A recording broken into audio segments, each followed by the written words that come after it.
Assalamualaikum warahmatullahi wabarakatuh dan selamat pagi. Apa kabar rekan-rekan mahasiswa semuanya? Semoga di pagi hari ini kita dalam kondisi sehat walafiat dan semangat sehingga bisa melaksanakan perkuliahan via podcast. Pada hari ini kita akan membahas tentang implementasi strategi. Implementasi strategi itu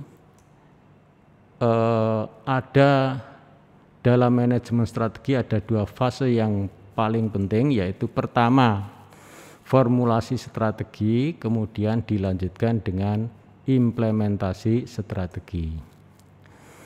Dalam formulasi strategi itu menyusun kombinasi strategi dan memilih yang terbaik untuk mencapai tujuan dan sasaran organisasi. Sedangkan implementasi strategi berarti mengubah strategi yang dipilih menjadi tindakan untuk merealisasi tujuan dan sasaran organisasi. Jadi kelanjutan daripada rumusan strategi adalah implementasi strategi. Implementasi strategi dalam perusahaan,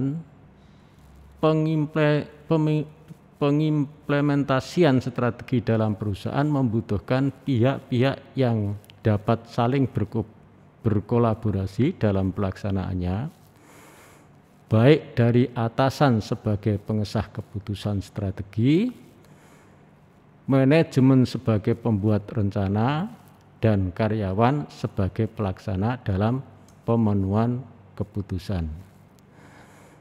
Sifat-sifat implementasi strategi. Hubungan formulasi strategi dan implementasi strategi tidak bisa dipisahkan.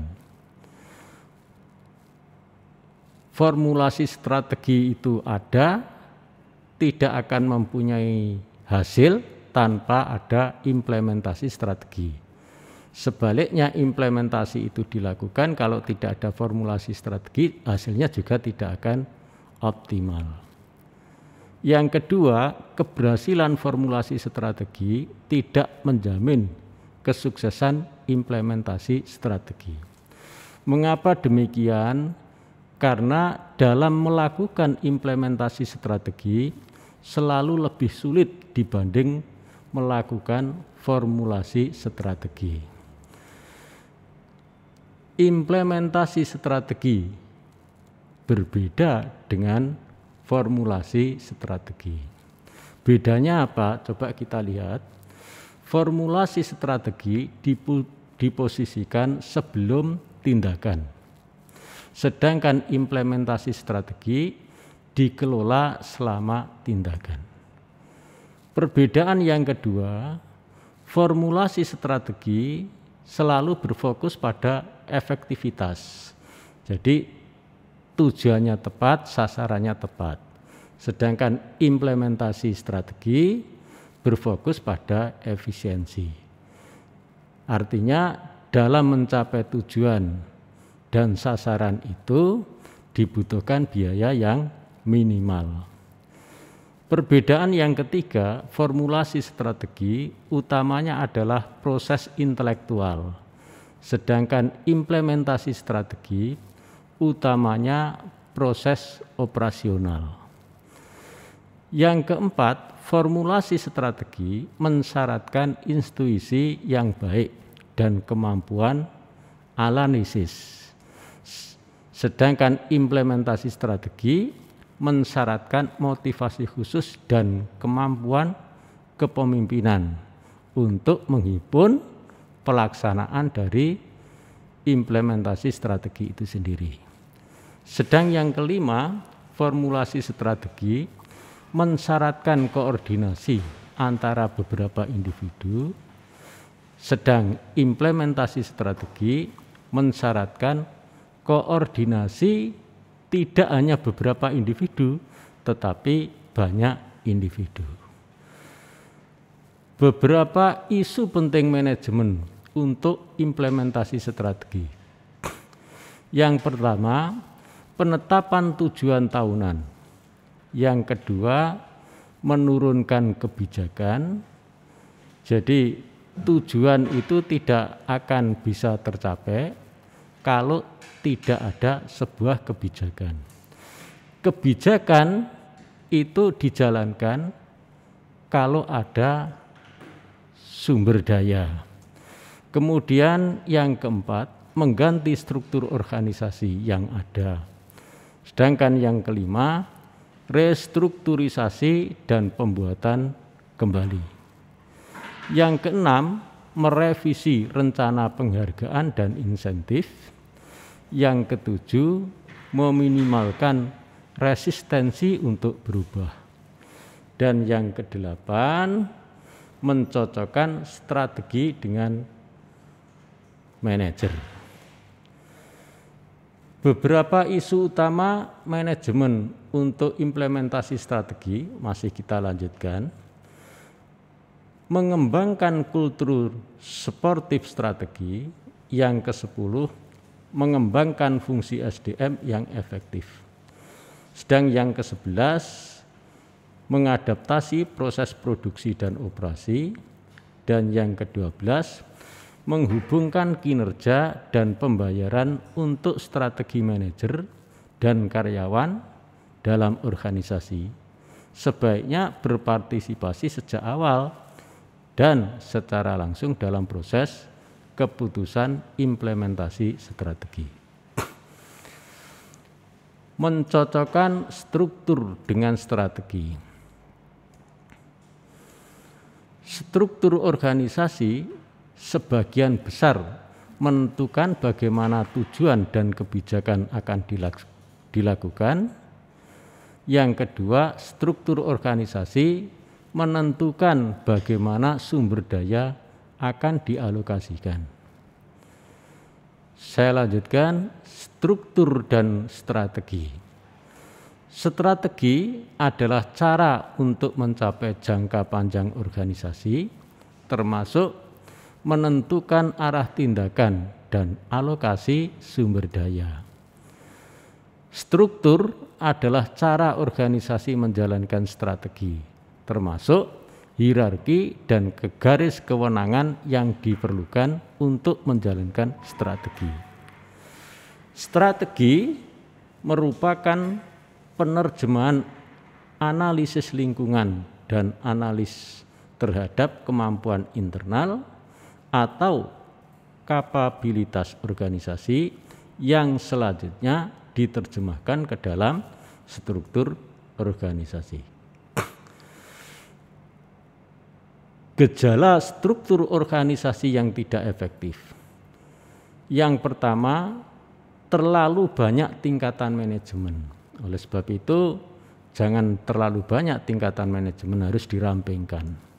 Yang kedua, terlalu banyak pertemuan yang dihadiri banyak orang dan itu menjadi tidak efektif. Yang ketiga, terlalu banyak perhatian diarahkan menuju pemecahan konflik antar departemen. Yang keempat, terlalu besar rantai kendali. Yang kelima, terlalu banyak tujuan tidak tercapai. Yang keenam, penurunan kinerja perusahaan. Yang ketujuh, kehilangan tanah untuk perusahaan saingan. Yang kedelapan, pendapatan dan atau penghasilan dibagi dengan jumlah karyawan dan atau jumlah manajer lebih rendah dibanding dengan perusahaan saingan. Kita lanjutkan sekarang pada budaya organisasi. Apa atau budaya organisasi?